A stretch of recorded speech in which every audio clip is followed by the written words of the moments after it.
Today is April 7th, 2018.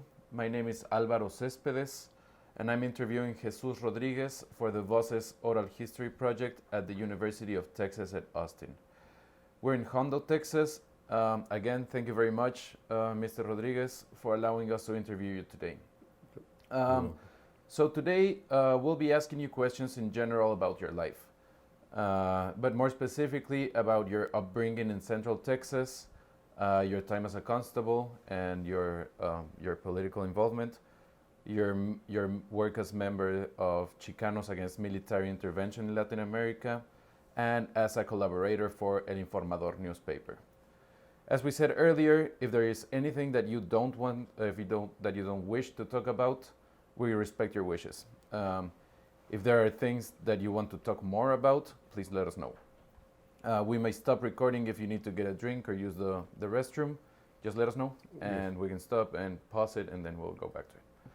Okay, so let's get started. First of all, Mr. Rodriguez, I would like to ask you about your childhood. So, where were you born, and what was your childhood like?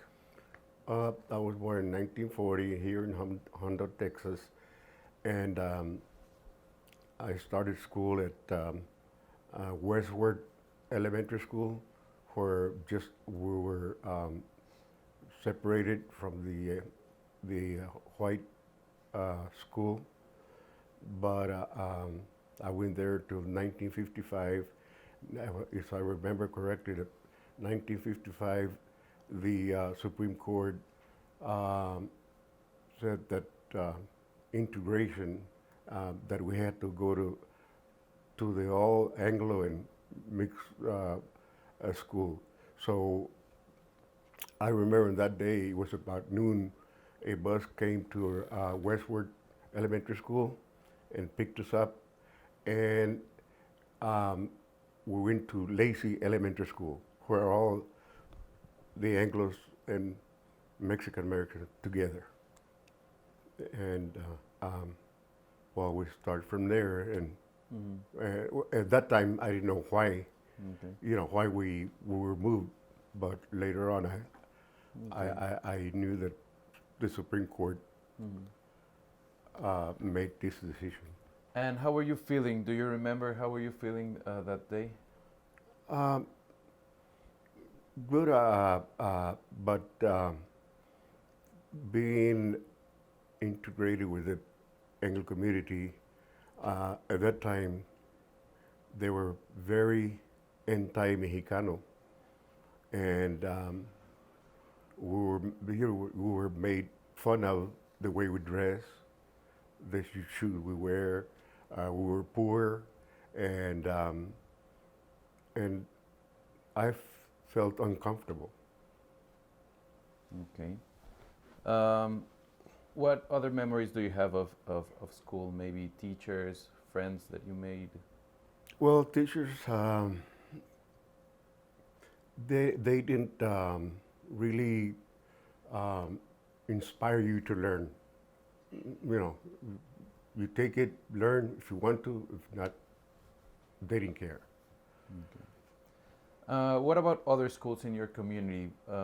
Were they segregated too, and then later integrated, or? Well, the Negro school was separated, and then, as a matter of fact, it was closed, and all the Negro people, the black people, went to San Antonio. I don't remember the school, but they all went over there. Okay. And so coming back to your teachers, do you remember if the treatment that you got was any different from the treatment that the rest of the students got? Yeah, well, we were treated unfairly. That's the word I can use, compared to the Anglo population. Okay. And then, how was your school experience different from your parents' school experience? Well, my parents didn't have a good education because of poverty. My father went to Catholic school about for 2 years. That's about it. My mother was taught in Spanish to read and write by her uncle, but no formal schooling. Okay. Were your parents from Hondo too? Or? Yes. Okay. And what did they do? Well, my father was a laborer. He was worked with his brothers. His brothers were bricklayers, and he was just a helper. Okay. Do you know if your parents had like what were their dreams maybe?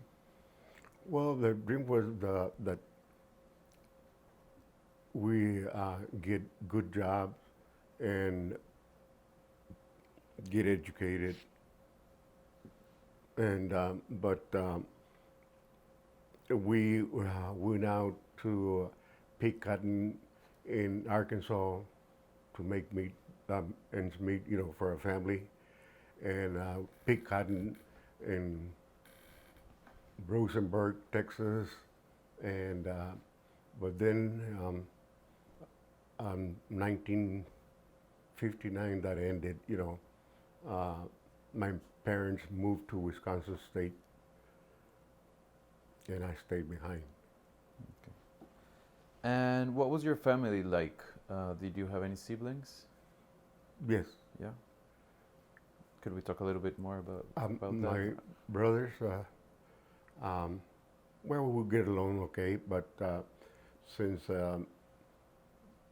my sisters, 4 sisters, they left in 1962 or 60 to Wisconsin State, so just me and another brother were left here in Hondo. And my brother worked for cleaners for 51 years, so we were pretty close. So, what was your first job? My first job, well, I did a lot of odd jobs when I was 12, 13, 14 years old. But then I worked for, I believe, I worked for Chapman Grain in 1959 for 5 years. But I always thought there was something better for me. So I went to Gary Aircraft, and I was trained as a sheet metal mechanic. And then from there, I applied to work at Kelly Air Force Base, and I worked there for 12 years. I retired from Kelly Air Force Base. Okay. And what kind of options were available for you as jobs during this time? Not many. In Hondo, Texas, not many jobs. And so we know that a lot of families in this community were migrant farm workers in this area.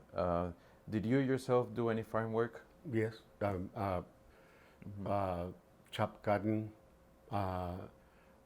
pull broom corn, and there was heavy job, for me at that time. Why?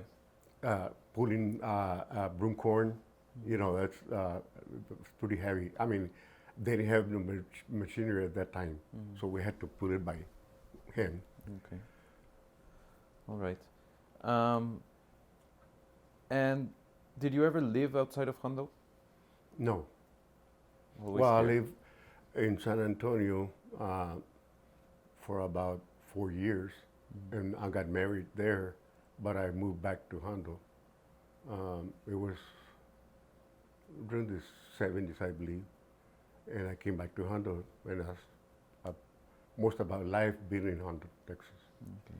And what about travel? Did you ever travel outside of Texas or outside of the U.S. During this time? No. No? Mm. Okay. Now talking about religion a little bit. Are you a religious man? Have you ever been? Has religion ever been a big part of your life? Yeah, well, I have been a Catholic all of my life. I attended Catholic school. After where I said that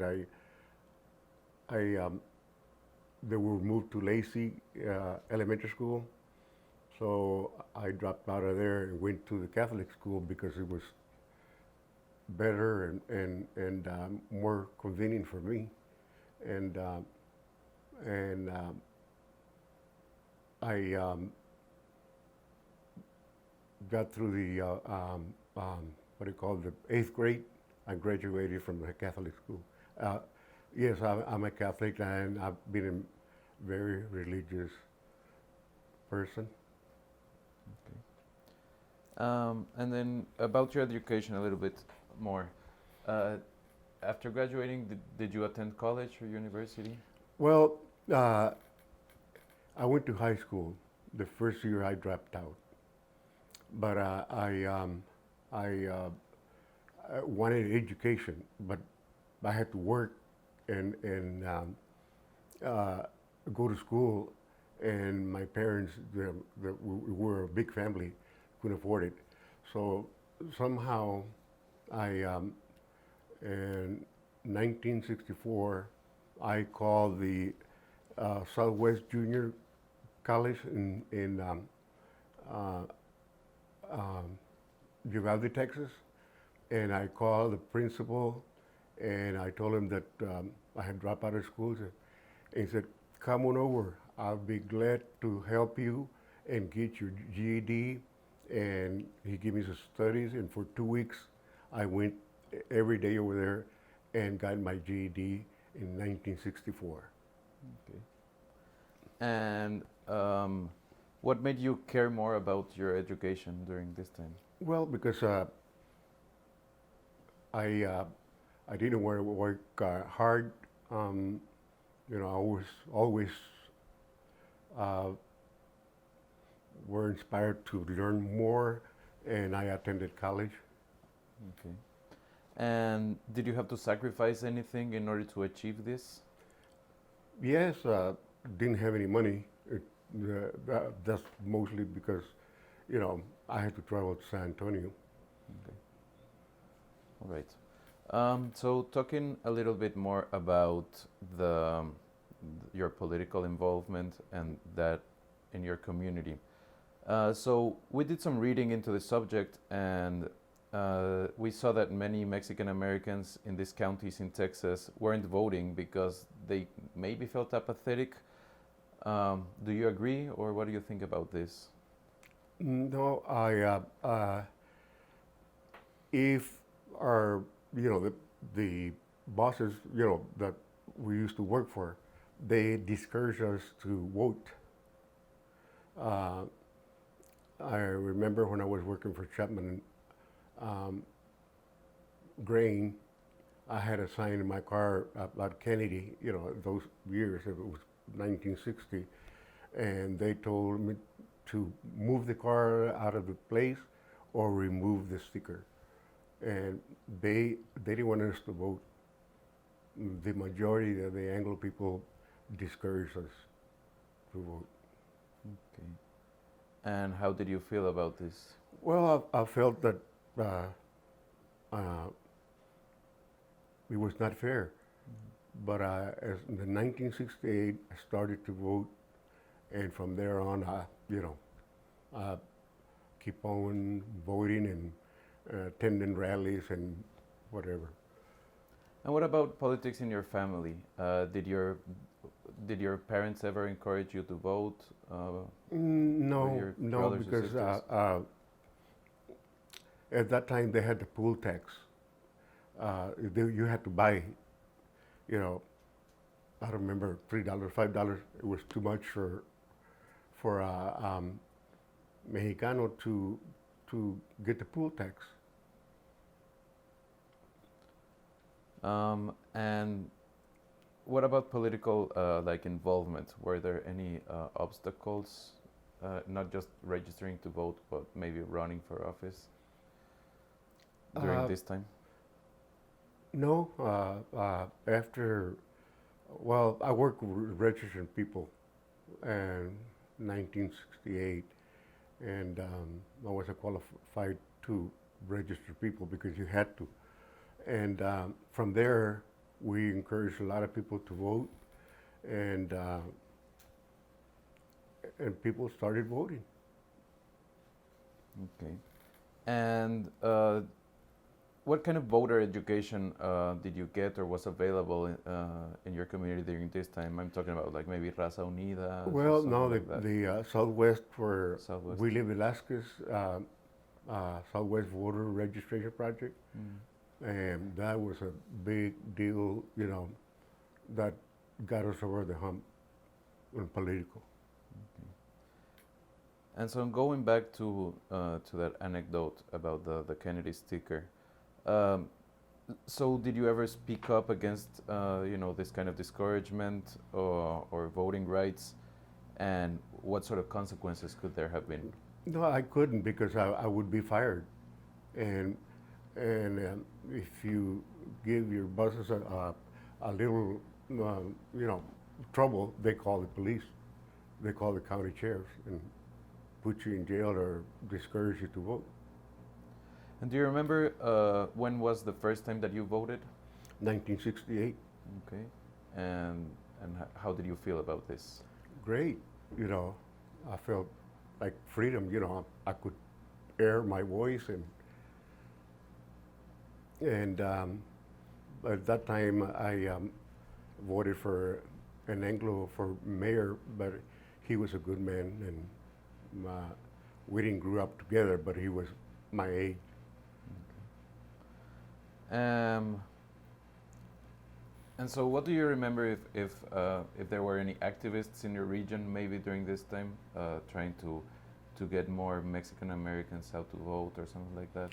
Oh yeah, we encouraged people to vote and as a matter of fact, we took people to the voting places. We haul them by cars and cars and cars, and it was great. Okay. And were there any people who were doing like a counter protest from this? Were there any political tensions with other parties? Yes, during your activism? the Anglo establishment didn't like that. They find something to tell you that it was illegal to bring people to vote. A lot of tension. Okay. And to what degree were people working like outside of the system, maybe doing rallies or activism, versus working like through the system, running for office or something like that? Can you elaborate more on that question? Yeah. So how was it like? To what extent was people doing activism to get more people voting from the Mexican American community? So, in part doing activism, or maybe doing it through actual like running for office or something like that. Was it very divided, or were you working together? No, it wasn't divided, but we encouraged a lot of people.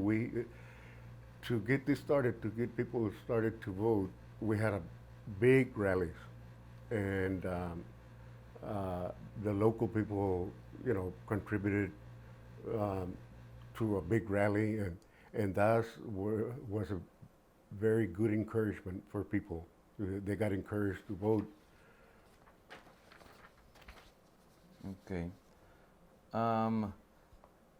And how do you see it different those times from now? How has it changed over the years? Oh, it has changed a lot. Changed a lot. And believe me, since I was a campaigner, along with Mr. T.A. Lopez, I got a lot of respect from the political people, the judges, mayors, district attorney, county attorney. We got their attention. And just to close up with with your upbringing, so how was your upbringing in Hondo different from your children's upbringing here? Well, my children, my upbringing was very difficult. um, difficult because this town is divided in two parts: the north side, south side. South side, all the Anglos live in south side. We couldn't go there. We couldn't unless we were going to do a yard work.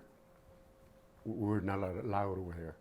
But now my children, you know, man, sometimes they don't feel that there's discrimination because they had it made. And do you remember any specific time or anecdote where you felt very direct discrimination against you? A lot, you know, in school, Mm-hmm. teachers, they're the Anglo students, and we were called, uh, you know, Mexican drunks, or uh, you know, if you go against the Anglo establishment, you're no good Mexican, just like the other. But if you would, you know, be loyal to them, yeah, they got you. But it was hard, very hard. And so we've been doing some reading of like activism done as in walkouts during the 70s to get more involvement from the Mexican American community for voting rights specifically. So were you in any kind of way involved in this, or maybe lawsuits done with? Yeah, for you? to the what was it? Mm, Mexican American Legal Defense Fund. Mhm. I remember Jose Garza was the attorney, and we went to court on the voting rights because of the redistricting. You know, it was when we run for a district, it was the Anglo side. But as I remember this lawsuit, I was a plaintiff in a lawsuit, and we went to San Antonio to court. But when we got there, it was settled out of court. So that was the end of that. And what were the demands? Well, redistricting, Mhm. you know, um, uh, uh, harassment on voting, you know, and what do you call it? One vote, one person vote. uh, and from there on, we had it, you know, easier. You know, we participated more in the political activity. So you would say that your attitude toward politics changed after this? Yes. How? Yeah. We're not afraid to go to the polling places. We're not afraid to be a poll watcher. We're not afraid that we're going to be, you know, shoo out of the voting place. And but there is a little difficult still. You know, they question you. You know, not me because they know me, but some other people. Hey, this is not you, or you. This is not correct, or you don't have the ID, or you know, stuff like that. But we have changed a lot. Okay. And during this time of the lawsuits and these things, do you remember a moment, a specific moment, which made you maybe laugh with your colleagues, or cry because of you were feeling maybe enraged against something? I don't know. No. No. Okay. And so now talking about your like your own political career, when did it start? How and with what? Like, Well, what was the first time that you ever felt the need to do something regarding this for yourself? well, in 1979, I ran for the city council. Well, I knew I wasn't going to win, you know, because still 1979, we people didn't want to vote or scared or because they worked for the establishment. But it changed. When I ran for constable in 1982, I got 67% of the vote. And so let's talk about your experiences with city council first. So what do you remember about the campaign? How were you feeling and why? Well, the campaign at that time, you needed money, and you couldn't go to a city place, like city property to campaign, and because we need permit and stuff like that. But it was difficult in 1979. Okay. And so you mentioned that you needed money. Where was the money for your campaign coming from? Oh, through fundraiser. Okay. Plates, selling plates or barbecue plates or Going that, door to door, maybe. yeah. Yeah. And we used to collect money from stores. They helped us a little. Okay. And what do you remember most about this time in the campaign when you were running for city council? Well, that I knew I wasn't going to win, but that was a start. A very, good start, and where my peers and my friends would lose to be frightened, by the establishment, and from there we kept on, winning city council elections, district clerk's office, constable, sheriff. All right. And during this campaign, who were you? What did your staff look like? Who were you running with, maybe? What do you mean? Were you doing it with somebody else? Was somebody else helping you hand in hand, doing everyday stuff for the campaign? yes. Well, we form a committee, Okay. and that helps a lot because I couldn't do it all by myself. The committees, someone take care of something, some other, and it worked out pretty good. Okay. And this committee, were they friends of yours or Oh, colleagues, yes, or yes. who were? Just friends. Okay. Were there any women in this committee, or was it? Yes, yes. And what were their roles? Just. Well, when I ran for constable, I used a lot of women to work with me because they're being a female, the people have more respect, and I use most of my committee were women. Okay. And then, your time during as a member of the city council, what do you remember most? Well, I don't remember, too much about it, but because it was scary, first time, and it was kind of sad because we didn't have the power, the support. People were afraid. Okay. What was the rest of the council like to you? They were all Anglo. I mean, I didn't win. I didn't win the election, but Yeah. they were all Anglos, Okay. and they were glad that I didn't win. Okay. And how did this make you feel personally? Well, I felt that the establishment didn't look out for us.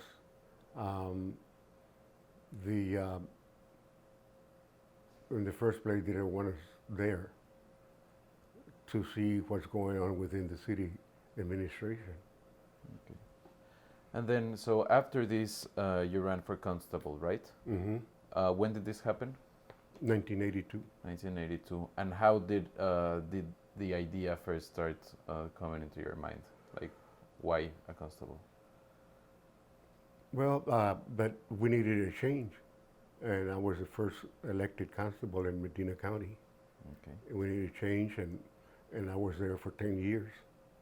And what did you want to change about it? How did it look like before you were there? Well, we didn't have people in court. I worked for as a constable, you work for the precinct judge, and it was pretty good. And how was it different from the kind of work that you had done before this? Well, we wasn't respected at all. And from there, when I won, a lot of things changed. Not only me, but T.A. Lopez ran for sheriff, and some other people ran for other positions. But I was there for 10 years, and we had a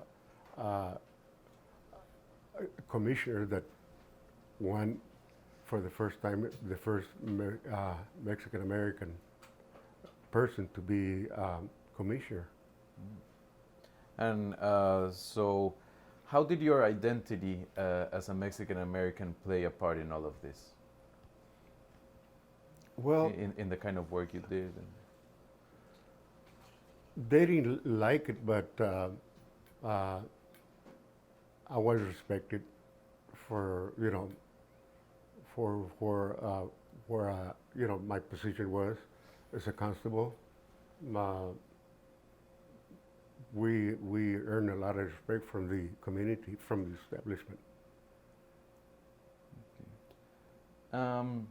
And who would you say was your closest ally during this time as a constable? All of them, the county judge, the precinct judge that I work for, in same office, and the district attorney, the judge for the district, and the DA, the county attorney. Well, a lot of respect. A lot of things changed that time. Yeah. Do you remember your very first day when you walked in as a constable? Yeah, well, I was sworn in by an Anglo judge, and no, they respected me. I mean, from there, like it changed a lot. Okay. From where I experienced before being a constable, and I experienced a good feeling about with the establishment. And what kind of things are you proud of during your years as a constable? Maybe one specific thing that you accomplished? Well, I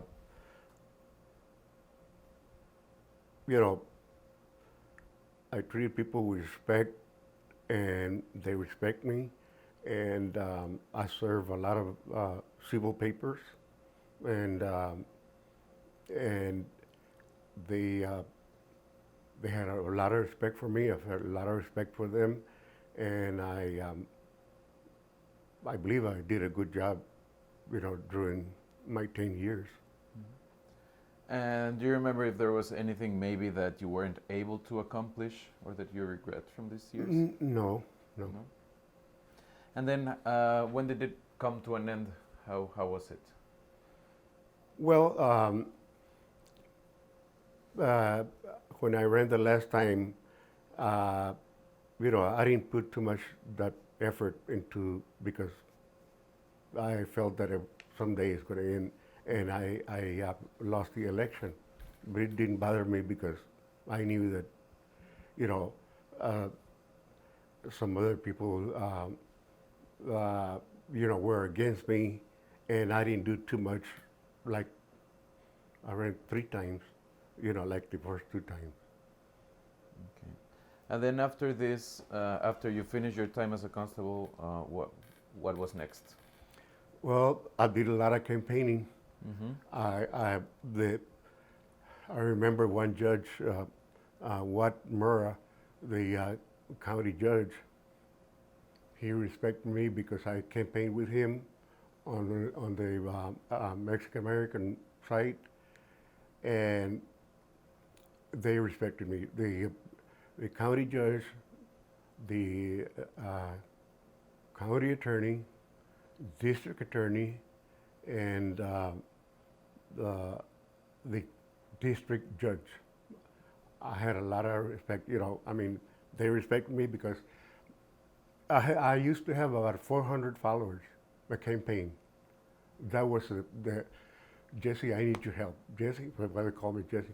I need your help. I need your help. And man, they were patting me in the back, and the most that appreciated Wat Murrah, the judge, already deceased, a good friend, and had him there for 2 terms. So I felt great because they needed my help. And did you run for any other elected position? No, not after that. No. I felt that I accomplished a lot with the. They respected me when I walked into the courthouse. So your time as a constable ran starting in 1982, right? Mm-hmm. Until 1991? Yes. Okay. And then, so during the 80s, we have been reading about this group called Camila, which was Chicanos Against Military Intervention in Latin America. Mm-hmm. Did you ever, were you ever a member of this group? No, I heard about it, but no. Not really. Were you part of any other kind of activist groups for rights for the Mexican American way community? back in, I don't remember, La Raza Unida. La Raza Unida? Raza Unida, and they hated us for that, but Raza Unida disappeared. But the Anglo establishment after that, they used to call it Raza Unida to discourage other people to vote. But I was part of it. Okay. Yes. And can you tell me a little bit more about this then? What were you doing with Raza Unida and when? Well, I knew Jose Angel Gutierrez, the one that started, and Mario Campeon started the Raza Unida, and so we got a lot of encouragement. They told us to get people to vote, register people, and that then was about for 2 years, and then that disappeared, and then we got the Southwest voter registration, and we jumped to them. And did you ever travel outside of Hondo to do rallies for Raza Unida or Southwest? Yes, I went rallies in Eagle Pass. I have friends there that won positions as a mayor and not mayor, but a county judge. And we went to Crystal City for rallies, La Pryor, Texas, Cotula, Dilley, and we went there to support like Julie Ciferini. She's still in power in Austin. Some other candidates. Tony Sanchez ran for governor, and I did a lot of work campaigning and rallies for Albert Bustamante, and we traveled all over. Okay.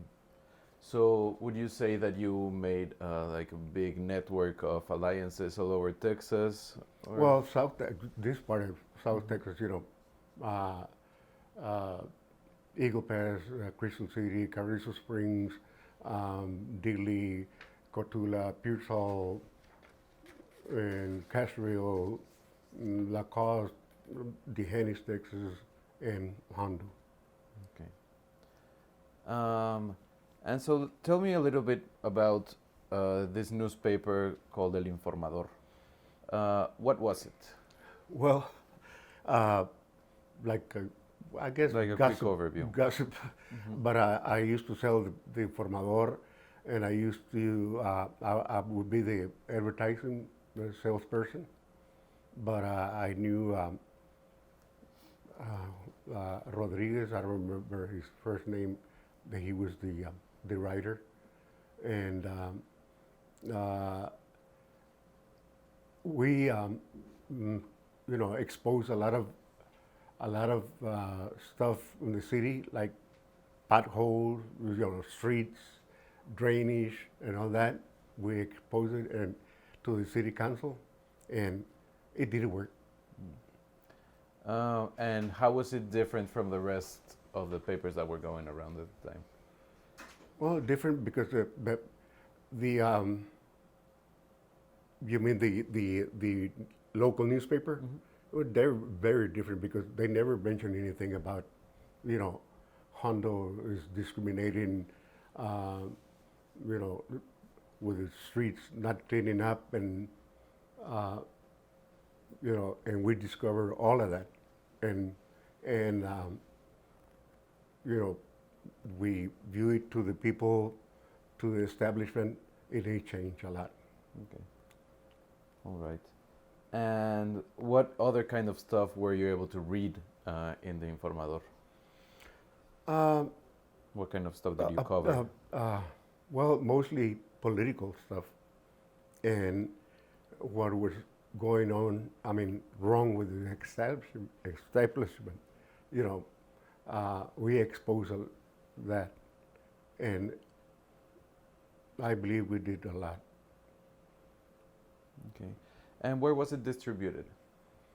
Well, here in Hondo, and I took Uvalde, La Pryor, Crystal City. Okay, but like specifically inside of Hondo, where did you go? Like, did you deliver it door to door, or people went to buy it somewhere? No, they went to buy it in stores, 25 cents, Okay. and some, we gave. But it was a good little paper. And who was paying for it? Like, where was it being printed? Who was paying for the print? The advertisement. Okay, okay. And how did you get the content for it? Who was writing for it? Oh, Tom Santos.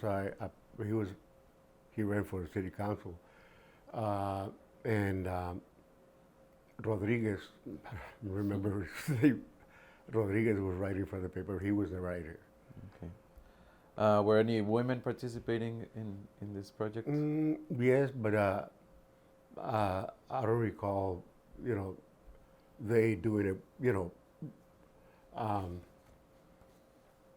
Too much of work on that paper.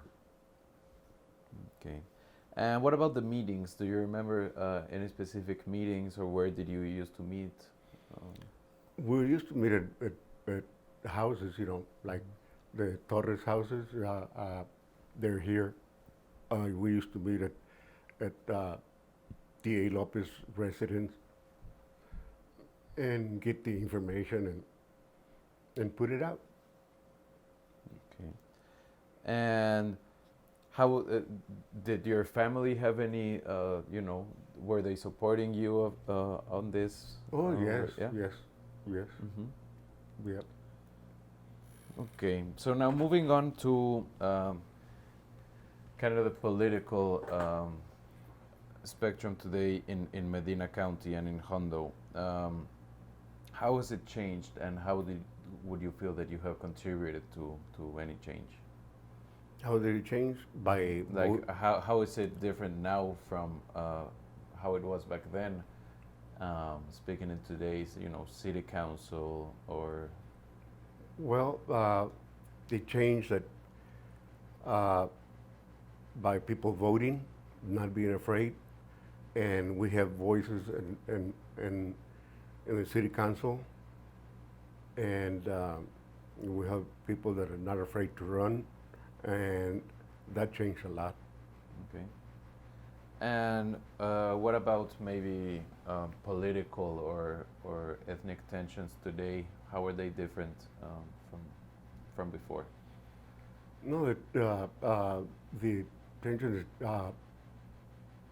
right now no problem. You know, anybody can run and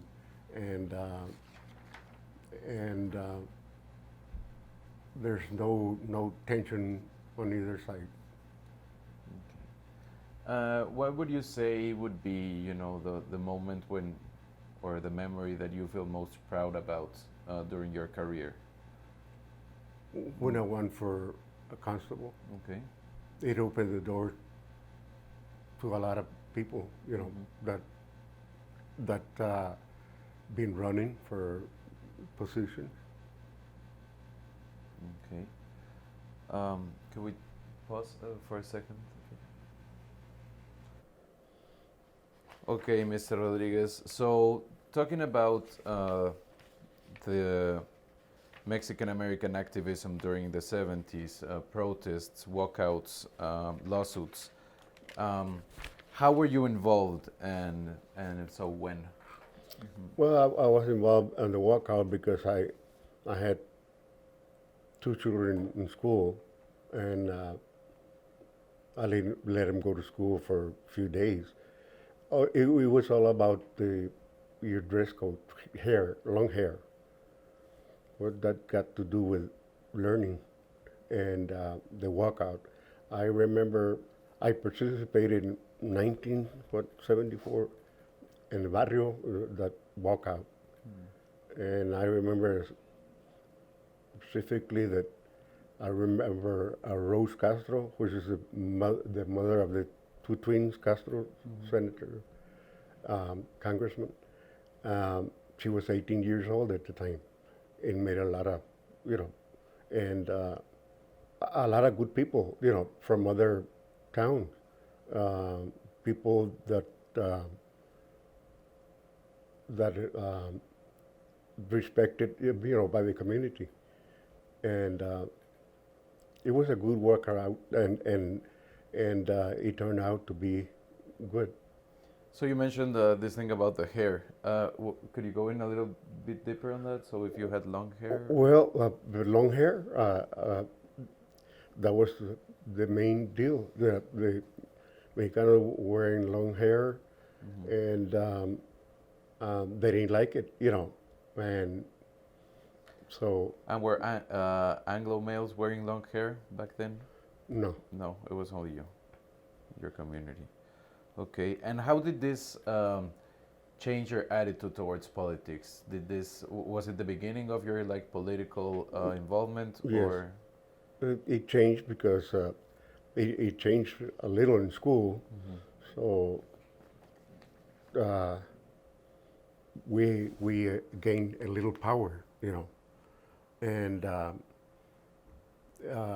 from there they knew if something went wrong with the school, Hondo Independent School District, we would walk out and get their attention, and they don't like that. Okay. And what about maybe your identity as a Mexican American? Did it change? Did it like rectify something? Or? Well, it didn't change, but I got a lot of respect. Okay. And what kind of struggle maybe do you remember about this time? Was there any like people going against you, or? You mean by my own people? No. No, About. Oh yes, yes. The establishment, yes. They call me Raza Unida. Okay. And what about the Mexican American community? Like, were there other factions that were against you doing this kind of walkouts, or were you kind of united? Yeah, very little, but there were some. Mm-hmm. And what was going on in your personal life that made you want to, start something like this? Well, because we needed to get the attention. You know, we needed to go forward, to have a nice future for our children, and to get respect. That's my main goal. Okay. And do you think that your demands were met? Not all of them, but it changed a lot. Yes. Okay. Well, when you say not all of them, which ones weren't? Would you say? Well, And which ones were? they discriminate. Let, let, let me say, for example, wages. People have a good job, but if they hire an Anglo, he gets paid $2-3 more. But it has changed, but that hasn't changed yet. You mean today it hasn't changed? Not on the wages, you know. Okay. This is a low wage town, and the city wants it like that. Okay. Can you go a little bit deeper on it? Why do you think this? Well, because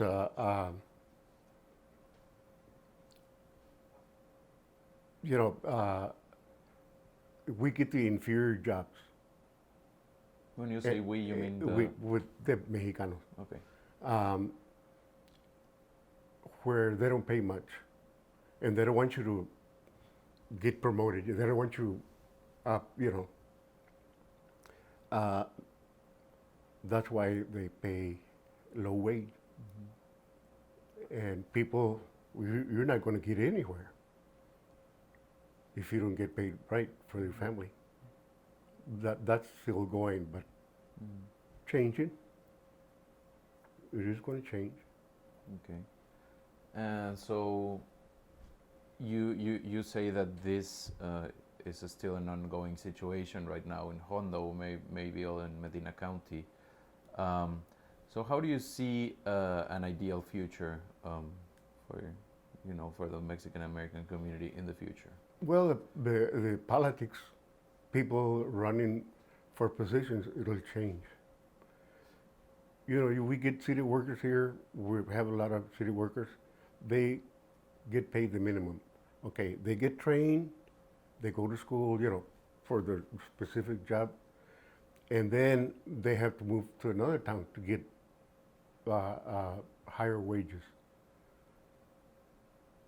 That's why I encourage all the guys, hey, move up. All the city workers, move up, and ask for raises. Don't be afraid.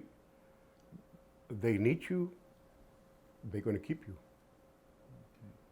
And are you still currently involved in maybe advising political campaigns? Because a lot of people ask me about. I used to work for legal aid for 17 years, so I have little knowledge about, you know. I'm a retired paralegal. And so this legal aid time started after your time as a constable? No, I had the two positions at the same time. Oh, Yeah. okay. Let's talk a little bit more about that. Yeah. But I worked for 17 years and I worked for a criminal attorney for 30 years, but just side job, you know. Okay. And I have a lot of experience on that, and people still come to me that they want deeds. Somebody's in jail. How can he get him out? The ticket, and they come to me, and I encourage them. People, like I told you, the city workers, hey, move up, go to school, take all your trainings, and you move up. Okay. And so you said it was part-time constable and part-time doing this criminal justice legal aid. From the legal aid part, what do you remember most? Like, is there one specific case that you maybe remember that marked you? Well, I did represent a lot of people on the Social Security, disability, and that's what they appreciate. But on real estate deals, people die without a will. They don't know what to do, and we will help them. And even the court People, when they're looking for documents, deeds, and they refer them to me, and people appreciated that. Okay.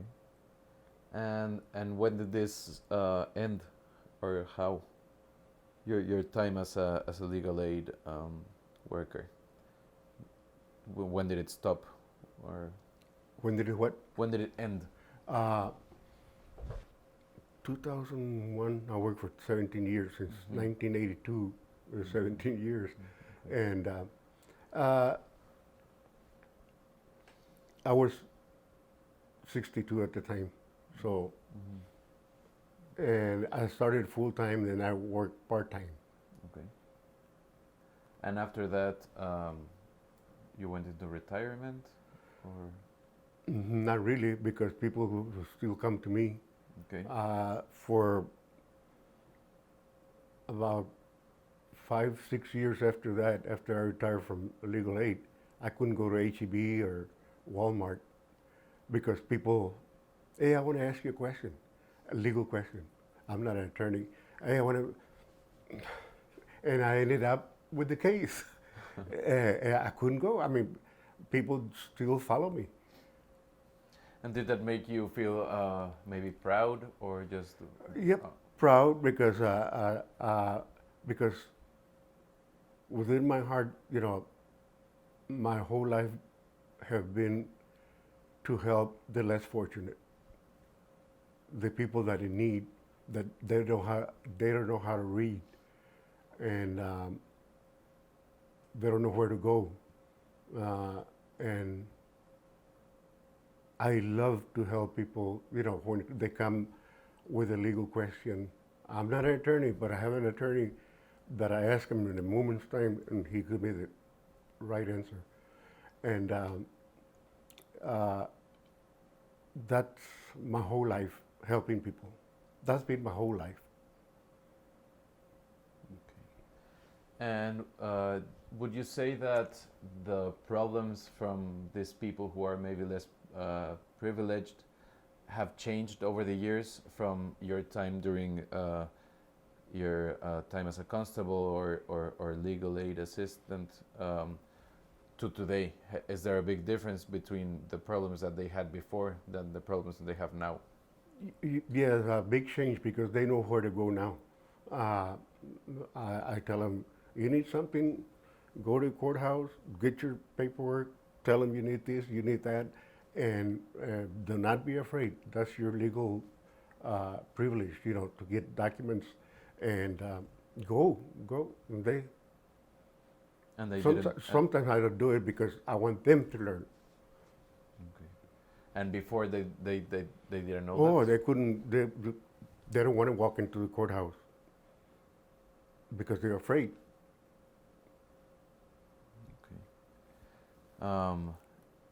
Maybe do you remember any specific cases that made a big impact in somebody's life? Well, there's too many to mention. Especially elderly people, women, and young mothers. They didn't know what to do with child support, where to go, where to get it. And yes, but now they're not afraid. I mean, the word got out, do this, do that, and I tell a lot of people, to go on their own. Do not be afraid. All right, so I think this would be all my questions. I don't know if there was any angle that we didn't cover about your life that maybe you would like to go a little deeper. No, covered everything, I guess. All I tell people is go for the bright future, And I have, be a lot of encouragement to the elderly, the children, people, young guys in school. Okay. Itzel, I don't know if you have any questions that you would like to add. Anything else that you would like to add before we finish the interview? No, that No? you cover everything. All right. Well, if not, thank you very much again, Mr. Rodriguez.